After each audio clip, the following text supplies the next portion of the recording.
Okay,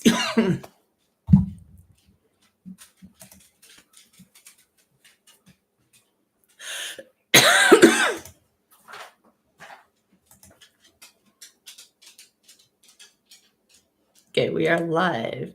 I'm learning about live. Sorry, everyone. I'm not ever done a live video before, but I just wanted to come on here and try to do a live video.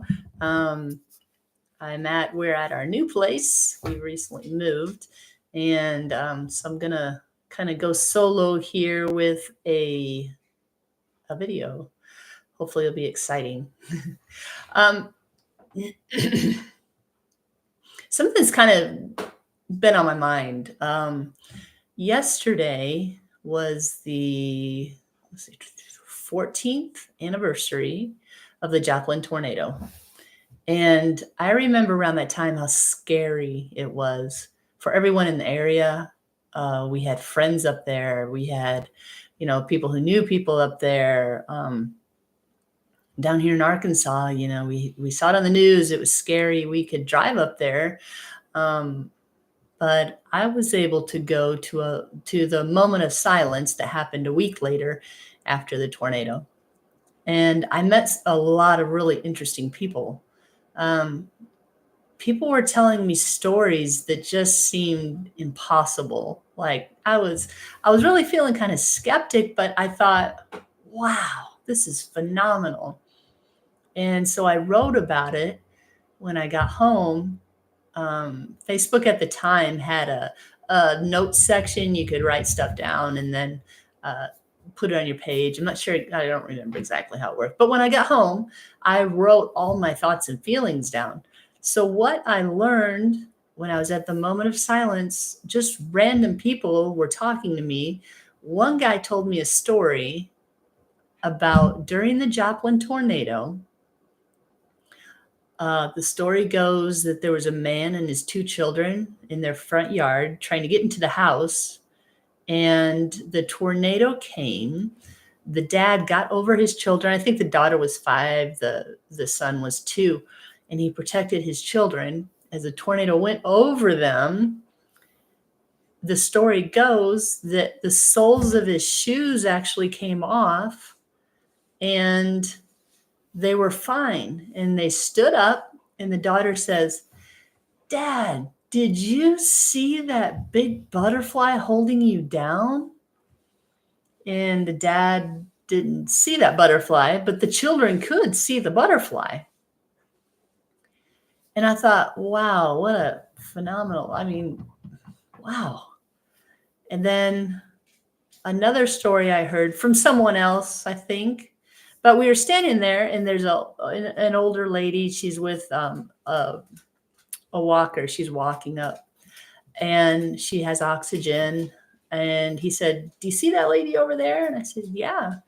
And he said, "Well, she told us a story about her grandson, a little boy, maybe 4 years old, was actually swept up into the tornado, and he was laid down gently, no injuries. But he told his grandma, who was just right over there, he said, 'Grandma, when I was up there, I saw white puppies and butterflies.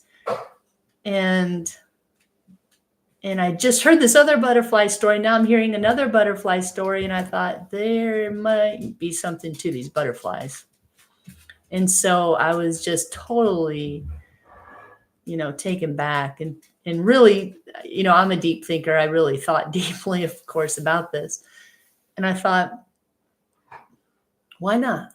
What if they were angels? We don't know as humans for sure. And I wasn't there to experience it to know. But what if they were angels protecting these children and families? I heard just, other stories as we went on, stories of people hunkering down maybe in a hallway, and there's like angels all around, or butterfly looking things singing songs like hymns that were protecting them. And so after, maybe 6 months later, I'm not sure how much longer, children were able to make murals in Joplin, and they made murals of butterflies, just butterflies, and everywhere is butterflies. And that's pretty phenomenal, really. They all saw butterflies that protected them.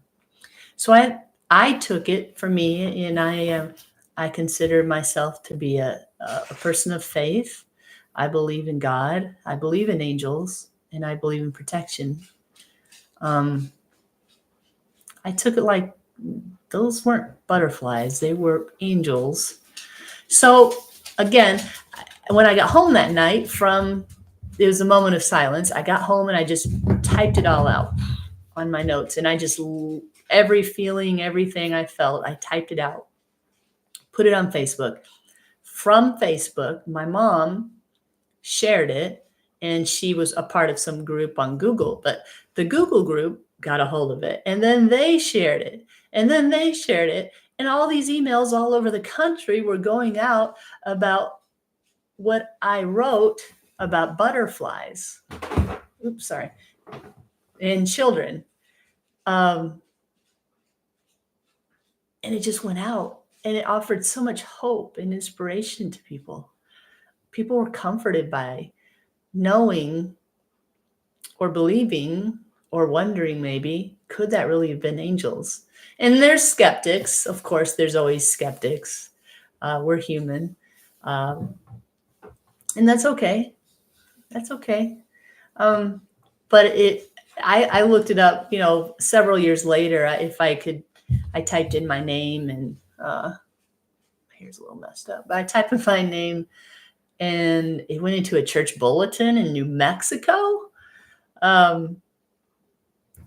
I feel like, to me, I feel like when God lays something on my heart and I do it, it's really important to do that. And it's just a tug. Maybe you felt it. It's just an overwhelming, like, oh, I got to do this. And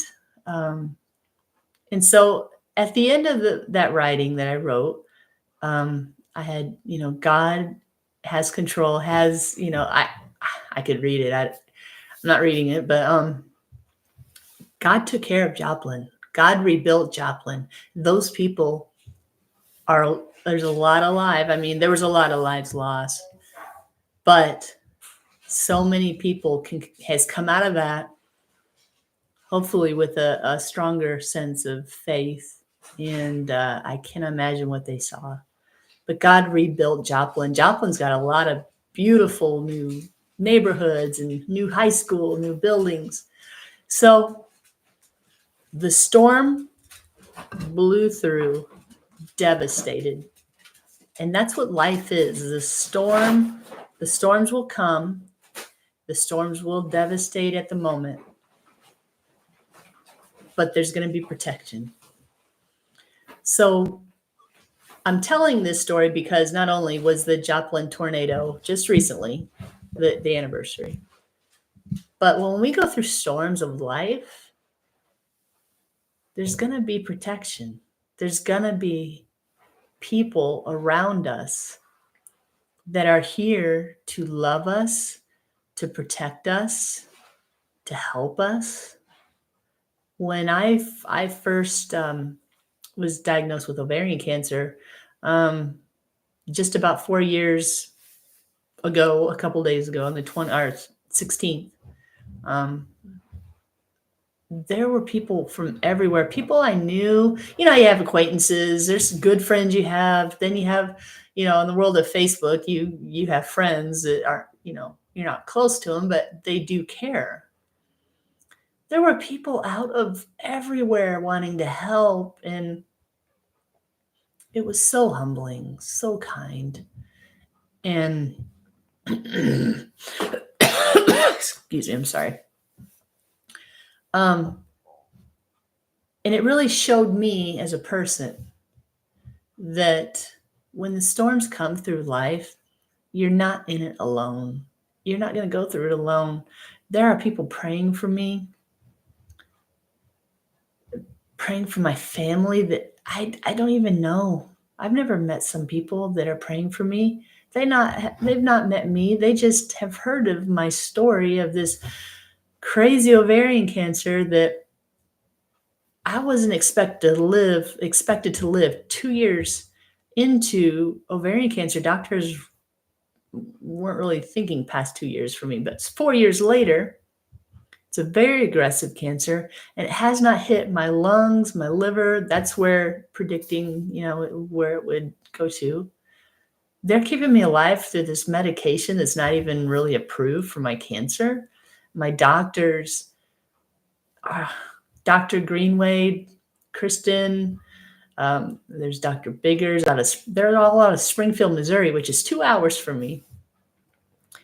But they are just keeping me alive. They're digging into science, and new science is coming out all the time, new medication. So through this traumatic storm that my family and I have been going through, there's been miracles along the way. And you just have to open your eyes and look around and see, wow. And so I really feel like keeping people, I want to inspire people. I want my story to bring hope. My cancer's pretty good right now. However, I do need another surgery coming up for some more cancer that will be removed. And, we'll just keep fighting. I'm afraid, but I'm going to do it afraid. And that's just how we do things. So if you're going through a storm in life, here's how I say it. Either you've been through a storm, you're in a storm, or you will be going through a storm. And that's just the circle of the human experience. Just be there for one another, love one another, keep your sense of humor. Like I joke inappropriately sometimes about cancer, and people kind of look at me weird, but the more you talk about it, the fear kind of disappears. And that's also what this video is helping me with right now is I'm getting some more information out to people. Ovarian cancer is the silent killer because so many of the symptoms can be anything else. And so doctors want to just start ruling out. They'll rule out, check off symptoms. Let's treat acid reflux, bloating. Let's treat this, treat that. But you got a tumor inside of you that they don't know about. So I encourage you, women, men with important women in your lives, look into the symptoms of ovarian cancer. If you think you have any of those symptoms, get to your doctor, really push. There is no test for ovarian cancer, which most people don't know. I didn't know. There is a blood test called the CA-125, which is a cancer antigen 125 test, and it's a good baseline, but it's not a true test. You're going to see through scans about the testing. So, know your body. And if you think something is happening that's odd, push, push, push.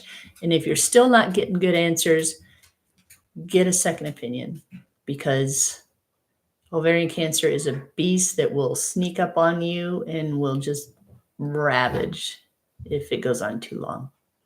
And but just stay hopeful. You are surrounded by people that love you, whether you see them every day or not. And there's some lonely times. But anyway, that's about all I had. But if you have any questions, I think there's a section on here where you can ask questions. I'll check them out and maybe give you a direction. If you live in Arkansas, maybe I can help you. There's some national clubs and national organizations that are there to help. So I hope everyone has a wonderful day, and I hope that this video has brought some hope and inspiration to you. And take care of each other. Bye.